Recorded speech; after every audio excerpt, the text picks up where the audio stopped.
The Dragon's Legacy by Michael Swaim. Chapter 1. The Monastery. All weapons must be forged with skill and precision. Only a master smith can craft the world's finest weapon. So it is with the Order. A master will take a pupil into the forge, and a new, sharper, deadlier weapon will emerge. Tenets of the Order by Paragon, Grand Master Laurel Tempered. A dragon's roar woke Kale from another blackout. He jumped to his feet and let his spirit energy gather in his core. Not so much that he risked passing out again, but enough that his body shook. Whipping like a tornado from his core, it pooled in his shoulders, filling his chest. Air to water. Once his torso filled, it spread out over him, seeping into his muscles where he hardened it for battle. Water to steel. In the distance, a blue and white dragon ducked under the bundle of clouds. The three old masters turned from Kale, peering over the high mountain at the dragon. With their energy spiking, the 10 rings tattooed on their backs, marking them as masters of the Order, stood out to Kale's new senses. Years of training culminated on Kale's 20th birthday, where the masters brought him to the top of the high mountain to train in the forge, teaching him advanced techniques to the energy manipulation he'd learned over the years. A technique that allowed the most difficult of abilities. They called an energy shield, a thin layer of his spirit that not only helped protect against attacks, but granted him a sixth sense to see and touch the energy in all living things. The previously mundane circles on his master's back glowed a dim light blue that they hadn't before. He'd never seen a master truly fight, only spar. A smile crept along his face at the chance to see 3 masters fight a dragon, but the concern that radiated off them quickly killed his excitement. It coated Kale's new sense like a slight slime, something as thin and dirty as pond scum searching for an opening to slither into. "Is that a threat to us?" Kale asked. "She might be," Master Iscott replied. Even as the youngest of the masters at the High Temple, he was well into his 70s. Like Kale and all the other monks at the High Temple, he wore white cloth pants, leather boots with wolf's fur lining, and leather bracers. While the trainees and initiated shaved their heads, Master Iscott's head, like the other master, gleamed in the noonday sun from natural baldness. "Master Elkin will know in a moment. A fight with this creature would pose a great risk to the monastery. We would do well to avoid it if possible." Master Han turned to regard Kale with hard green eyes. "This is not the one that you and Massive saw yesterday, correct?" The morning prior, Kale, along with one of his year-mates, Massive, watched a dragon fly over the mountain, a rare sight. "Correct, Master. The other was black." "She's carrying," Master Elkin announced, one withered hand stretched out in the dragon's direction. At this distance, the dragon, with its blue and white coloring, nearly disappeared into the sky. "She's looking for a nest. I think she will go, but better be safe than sorry." His clouded eyes landed on Master Han. Master Han turned back to the dragon. "Go to the temple and gather all the initiated, Kale. Enlist any of your brothers in your task, but send no one here other than initiated." His energy soared to Kale's new senses, and, in a heartbeat, his withered frame jumped to a mass twice the size of Kale. Master Iscott's old body did the same, both men enhancing their muscles with spirit energy till their skin tore. All 7 masters Kale had ever met bore the same small scars on their body, as if they'd waded through a pit of blades. The small cuts bled, sealed, then others opened. To Kale's new sense, their energy closed the small cuts to stop the bleeding, using a minimal amount of energy to do so.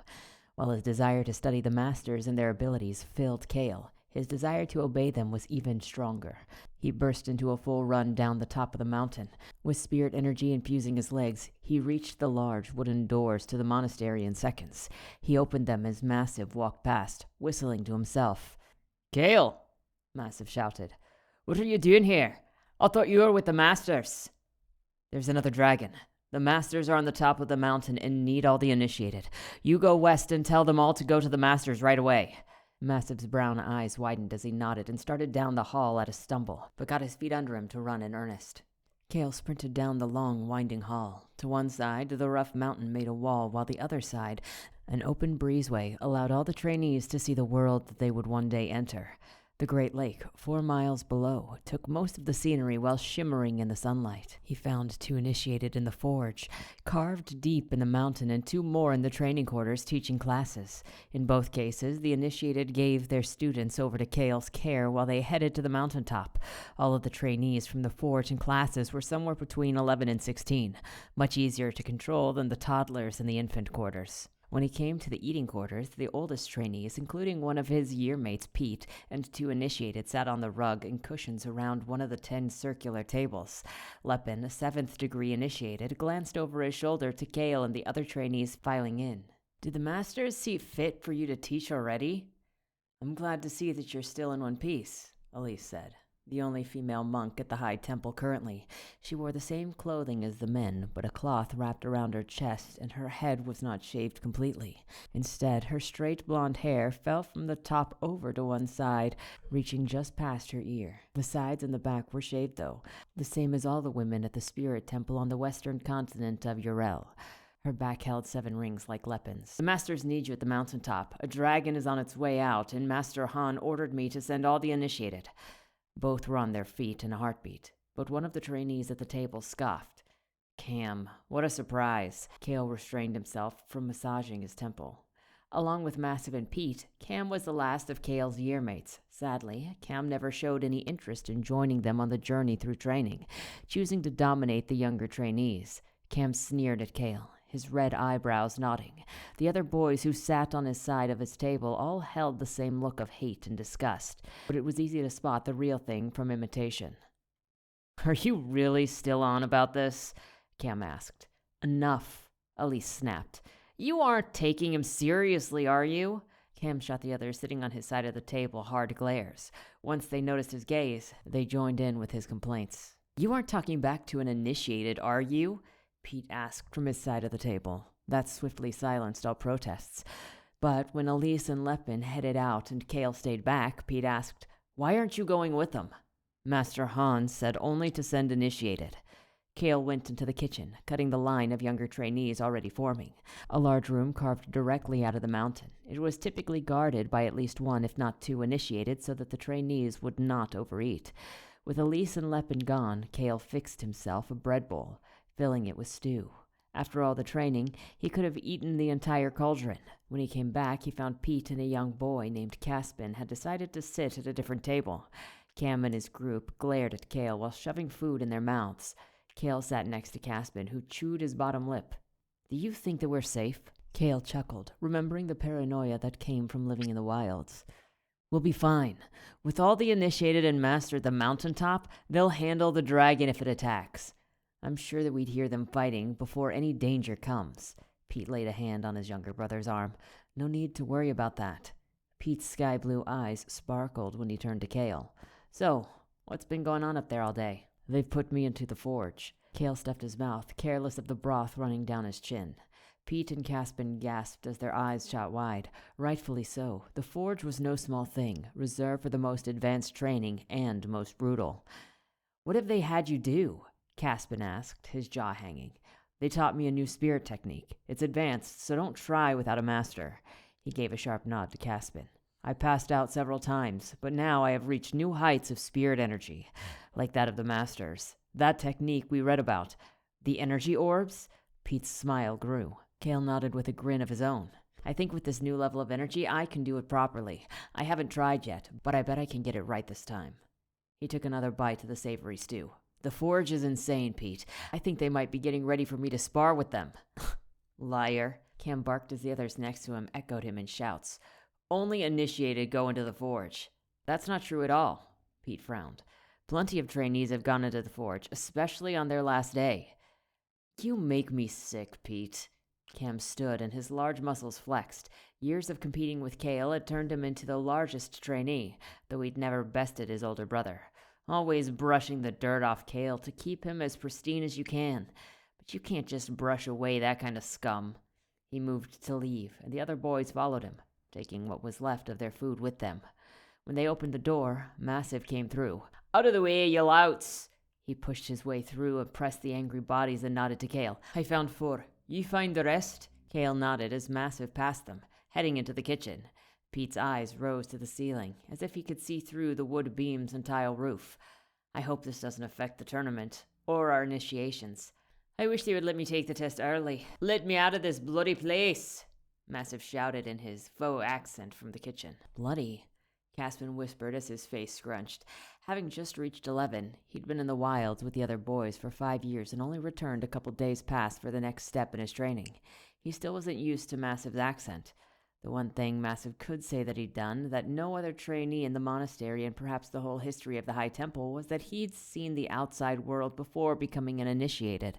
Sneaking down to Caden on the 15th birthday, he'd returned to tell all of his brothers about the world in his newly acquired accent that he claimed everyone spoken. The masters dealt with him harshly, but Massive took the punishment with a smile, the reward well worth the price. Pete grinned. Not something you need to bother repeating. Massive came back as more of the trainees trickled out of the kitchen with their own bread bowls, sitting with Kale and Pete. Massive squeezed in between Pete and Caspin, ripping a hunk of bread from his mouth. I was talking to Lippin the other day about the 100-year tournament. You don't have to worry about them cancelling, Pete. He said people are taking this one real seriously. The best of the best besides guild masters are coming to compete. He even said the headmaster from the Mages Guild will be there, a woman named Melandre who, Kelser told me, is beautiful. Can't wait to meet her. Kale frowned. They wouldn't have told you any of that. Rules of what information the trainees got from the world were strict. Initiated who returned could only speak lightly about combat. The rest of what trainees learned came straight from the masters and the word. Massive smiled, one cheek plump with bread. All the other boys laughed and he nodded with the look he always had when he had been caught. Right, okay. They were talking to each other, sure, but Kessler is the 5th degree and Lippin is the 7th. They had to know that I was there, right? So they said what they said knowing that I was there, probably because they know that I'm graduating soon.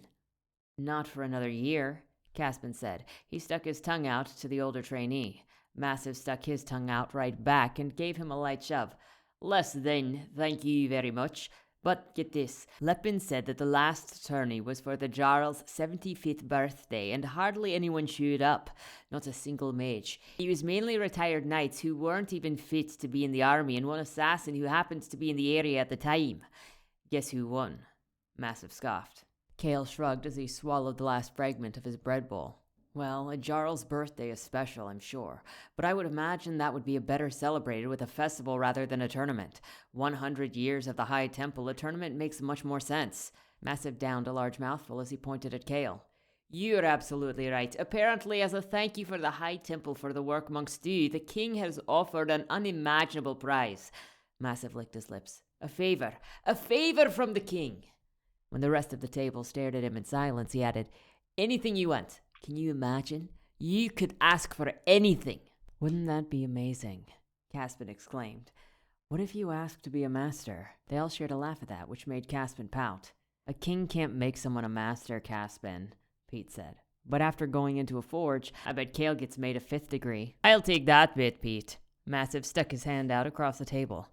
I say he gets 7th. We haven't seen someone take a whole day with the masters in years. Loser has to deal with Cam during the tournament, eh? The other boys got in on the bet, shouting other impossible ranks. No one has ever initiated higher than a 5th degree, and even that was extremely rare. Kale laughed. If you put half of the effort into the training that you do with your schemes, you'd be a master for sure. Besides, it'll take you both working together to keep Cam in line. How's training for the opening ceremony going? Massive sighed. Absolute shite. Cam wants to have a match.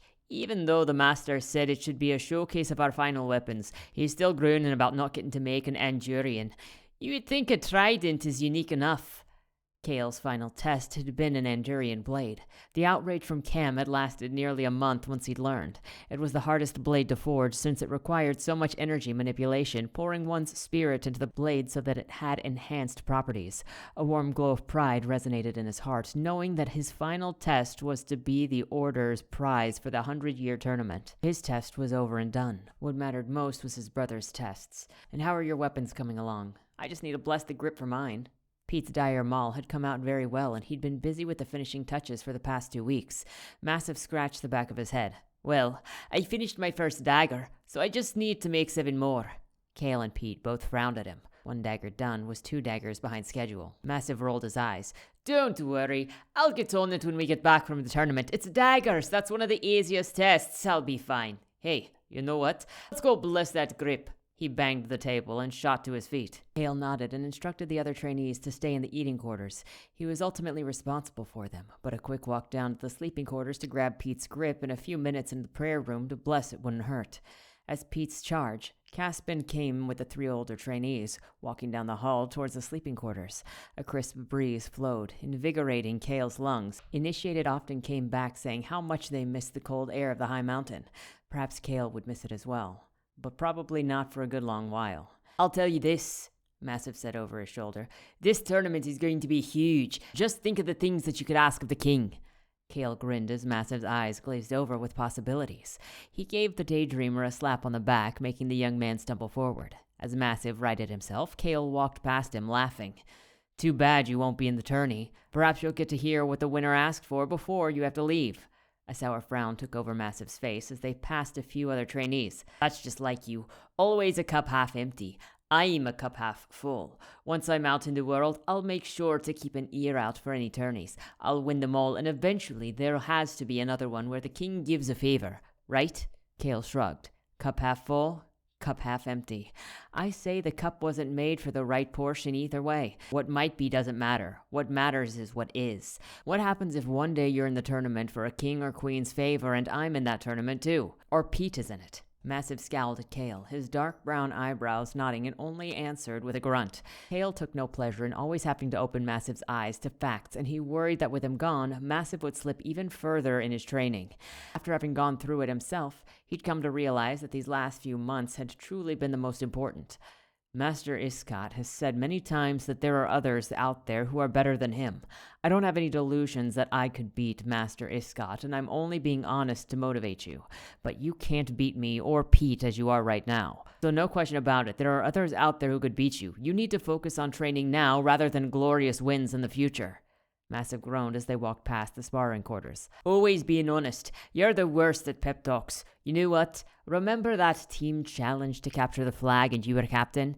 All you talked about was how hard it would be. It's raining, Massive said in a mocking voice. It's going to be extra tough to climb up that cliff. They have the high ground. They'll see us before we see them. Everyone on the team was mooning about how we'd lost before we'd started. But we did win, Kale pointed out. I might not be the best at motivating others, but I found my own motivation. Pete scoffed. It took nearly a whole week for Cam to quit accusing me of sabotage. Massive rolled his eyes. Cam can go bite on tree bark as far as I'm concerned. My point is, we're meant to be leaders of the world, Kale. How are you going to lead outsiders if trainees have a hard time following you?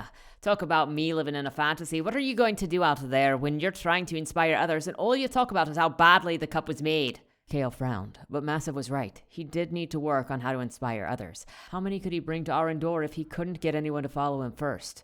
What does it matter what I say? Monks are known for their actions, not their words. That wasn't entirely true. That's what monks of today were known for, but it was the only Grand Master of the Order who'd written most of the Holy Book. She'd spoken with Anador, and the Great Creator had spoken through her. Without her words, we'd be in chaos. A deafening roar shook the pine floorboards, bringing Kale out of his thoughts as fear slammed into his heart like a hammer on an anvil. Lord Anador, send us aid! Pete scooped up Caspin as one of the dragon's white and blue wings smashed through the hall's thick column with resounding crack, crack, crack. Kale stared at the creature in awe as it turned and flew away from the mountain. His hand slid to his hip and pulled his small leather notebook free. He plucked a piece of sharpened charcoal from another pouch and scribbled notes. White spiraling crown horns, nearly 2 span long, lay flat along the neck, spikes like clouds jutting out on its face and down its spine to the tail. 80% of the scales are sky blue but dark on the hands, feet, and tail. A white belly just like the horns. Gold streaks slash through scales on the back like lightning arcs. Wingspan is 15 spans. Claws on the forelegs are 2 spans. Claws on the back legs.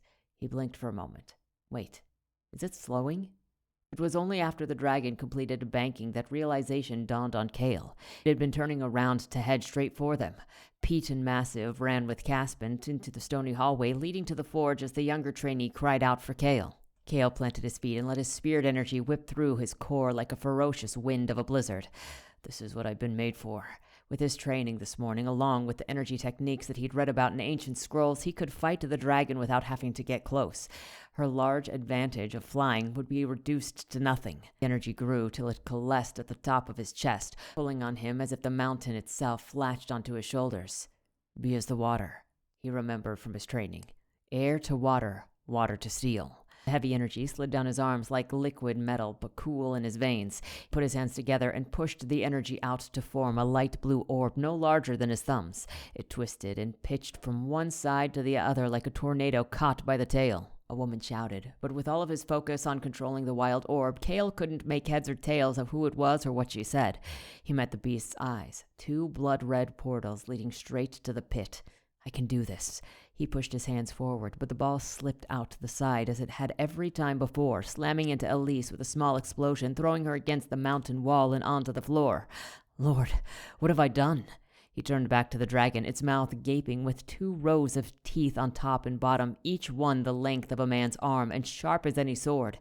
In the back of its throat, a shower of sparks poured down its gullet large enough to swallow Kale whole. Anador be praised! Lepin leapt from the roof onto the dragon's face, causing the beasts to careen to the side and smash into a portion of the hall.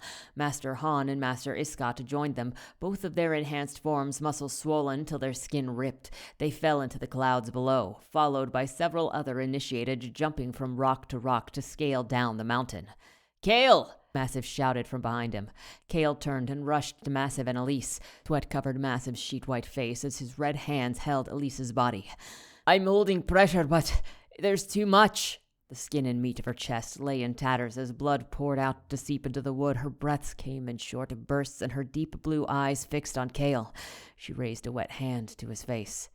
You can do this.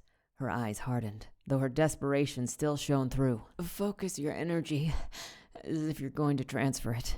Focus on how my body should be. Do not think on what it is or what you wish it to be.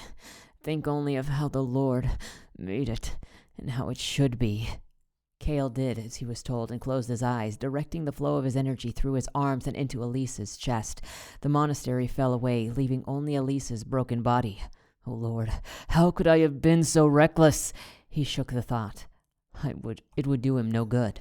To his energy sense, she was a dim light, flickering at the end of the wick. His core blew the energy like a hurricane into his shoulder, the water coalescing before washing down his biceps. It spiraled into steel at his forearms, where it disappeared into Elise. He pictured her body as it was meant to be, ribs intact, organs whole, skin. His mind faded, but something shook his shoulders. Kale, Elise said from far away. Kale, come back now. Work backwards. Work back into your body. He went back up the steel and his eyes opened. He laid on his back with Elise crouched above him and Master Elkin standing behind her. Massive Pete and Caspin stood a few feet back, all with eyes wide as the big moon. Master Elkin smiled down at him, his clouded eyes peering deep into the trainee form under bristly gray brows. Very good, Kale. This was to be one of your lessons before the dragon appeared. You'll need to learn to do it faster, of course. Elise leaned back on her haunches with a sigh as Kale's eyes moved over her body. She was completely healed. The new skin stood out as pale compared to the rest of her, but other than that, only dried blood hinted at a former injury. I don't understand, Kale said in astonishment, his mouth hanging loose. Why do you wait to teach us this, Master? Master Elkin laughed. Kale, what you did was not easy. You didn't even do it right. Elise took over for you once she was able. She did most of the work. You've been here for over an hour. An hour? Kale shouted. He shot to his feet and bowed to Master Elkin. I apologize, Master. I did not mean to yell. I was only surprised. Yes, I forgive you.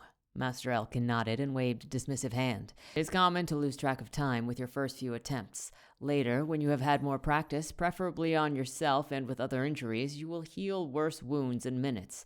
But this is the reason we do not teach it to students, you see. Your mind must go with your energy. In that place, time is nothing, and a student who is not ready could be lost. He chuckled and patted Kale on the back. Even healed, Elisa's bloody body flashed in Kale's mind, and a hot tear welled in Kale's eyes as he bowed to his mentor. I deeply apologize, Elise. I shouldn't have tried something so foolish. Her hand rested on his shoulder. I forgive you, of course, But don't say that. Your use of energy might not be ready today, but keep working on it. One day it will land where you want it, and I hope I'm there for that one. Kale smiled, thankful for her positive attitude. What about the dragon? The others are on their way back up the mountain, Elise answered. Jasper came back to inform us that the dragon had made her escape. She has gold coloring on her, which gives her access to power magic. Our blows do little against such creatures. Had your little trick worked, I would have liked to see exactly what the outcome would have been. She smiled at him before turning to Master Elkin and bowing. I'd best go get a new wrap and bracer. I'll see you all later. Come, let us continue your training, Kale. Your attempt at the technique of the old masters was valiant, but we have a few kinks to work out. Master Elkin laughed.